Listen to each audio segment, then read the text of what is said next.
What's up, YouTube? This is Bystander X79, guys. Today I'm coming to you with a brand new top target for Ghost Reaper video. Alright, I do these periodically every now and then as the meta updates, so you guys get a better idea of what to use Ghost Reaper against in particular matchups.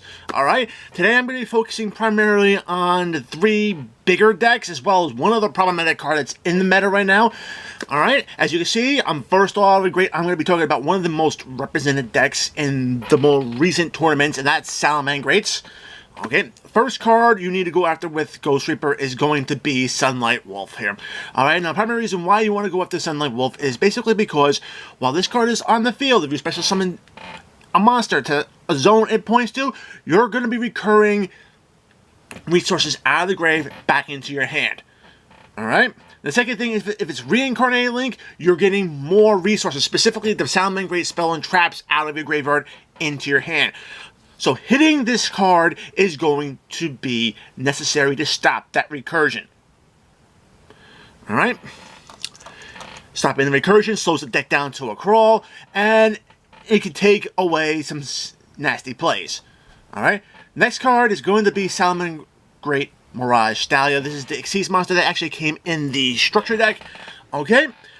Primary reason why you should be going after this card as well as a Ghost Reaper target is basically it's the Salmon Great MX Saber Invoker. Basically special summons the Salmon Great monster right from your deck to your field.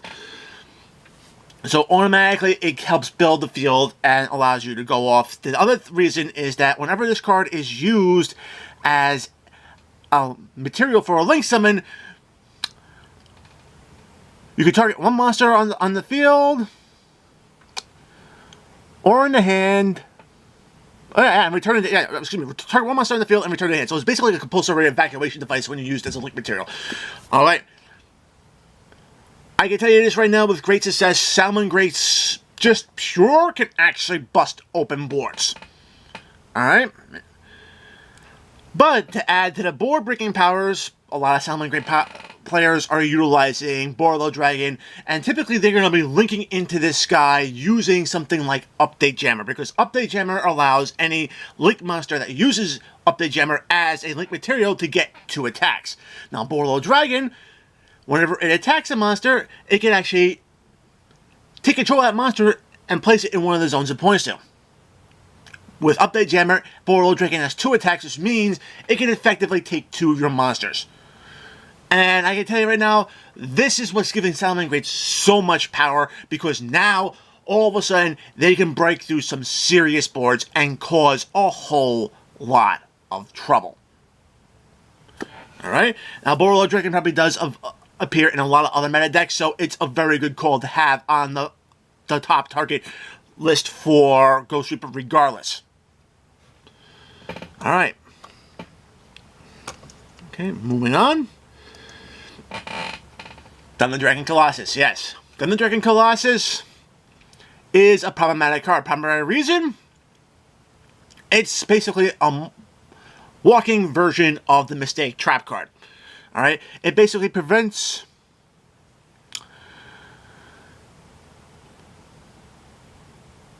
cards from being added from the deck to the hand. So it's just an insane card. It locks down the duels. It can help Thunder Dragons win the duels.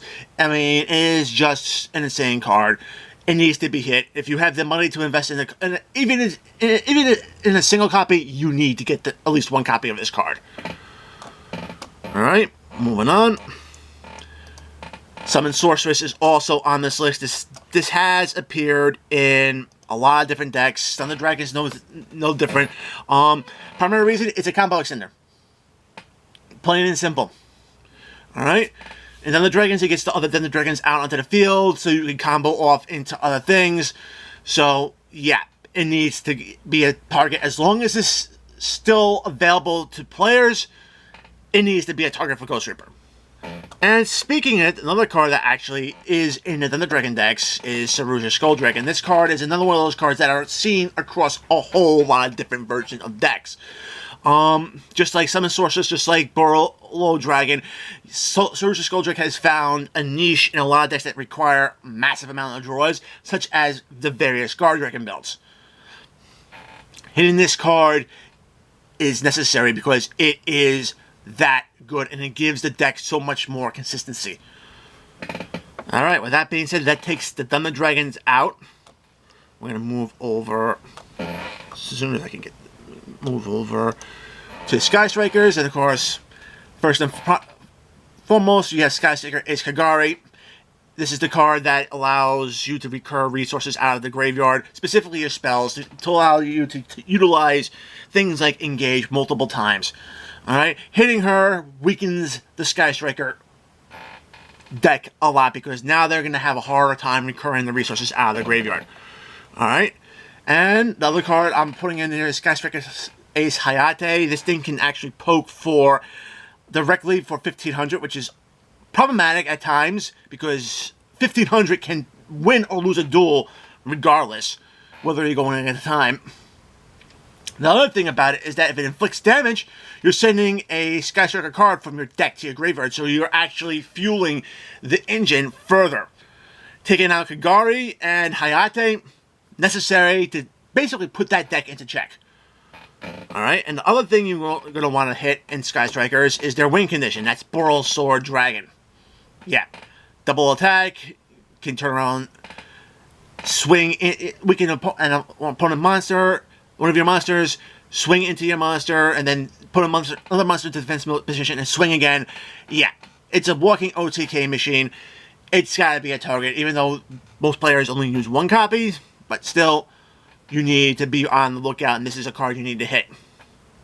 Alright, to round out my list, yeah, I'm adding Outer Entity Azeroth. This is one of those Xyz monsters that is basically does not allow you to play Yu-Gi-Oh! And this is something that I think is going to be dealt with on the next ban list. Yeah, don't be surprised whenever you hear ban list discussions players saying "Be gone, dot" to Konami. Yeah, it's a no-play Yu-Gi-Oh! Card. The typical play is to summon out a Dark Xyz monster. Typically, it's Time Thief Redoer. Bounce Redoer off the field with his effect. It comes back onto the main zone, and then you can just turn around and utilize the Phantom Knight rank up launcher spell, quick play spell, to rank up Redoer into Azeroth, and that'll just lock out your opponent from using monster effects. It's completely and totally nasty. And like I said, it needs to be dealt with fast. Because if you know your opponent's going to be able to spam out level 4s, you need to hit this card to give yourself a chance. Alright, of course, there are other cards that I haven't mentioned on this list. The various Guard Dragon Links are also very good targets. It weakens those particular builds. I'm very certain that you could probably turn around and say maybe update Jammer because it gives a Link monster 2 attacks. But typically, you're only going to be seeing that in Salmon Great matchups, but still, it's something that you might want to consider as well. So guys, these are just some of my ideas of what to hit with Ghost Reaper. If you think there are more targets worthy of Ghost Reaper, let me know down in the comments below. I'd love to hear your opinions. Guys, if you liked the video, give it a thumbs up. If you want to see more content like this on my channel, make sure to subscribe, enable notifications so you don't miss a single upload. Guys, check out the description box below. Find the invite to my Discord. Join the Discord for various discussions. I have a ban list discussion ongoing right now. I'd love to hear your opinions about what should be hit. You can view my preliminary hits right now. So guys, until next time, peace.